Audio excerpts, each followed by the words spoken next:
Hello hi नमस्कार ओडिशार सबु सिनेप्रेमी भाई और भौणी मानू आम ओडिया सिनेमा चैनल को स्वागत करुच्ची। अभी मजा आएगा ना भिड़ो। आज कथा बा 1997 मसीह सिद्धांत महापात्र एवं रचना बानार्जी अभिनीत ओडिया सिनेमा गंगा जमुना केउ हिंदी सिनेमा कॉपी होईची। 1999 मसीह रिलीज होइतिला एक हिंदी सिनेमा जार ना थिला चालबाज। एही सिनेमाटी सेते बेले ऑल टाइम ब्लॉकबस्टर साब्यस्त होइतिला।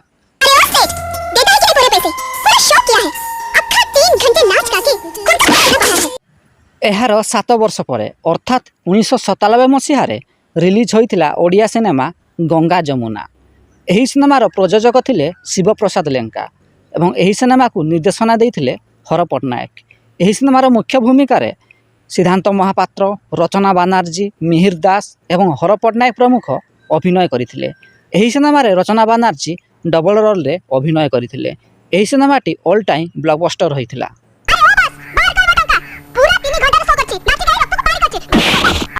जदि वीडियोटी पसंद आस्ताए तेबे लाइक, शेयर एवं चैनल टी को सब्सक्राइब करंतु।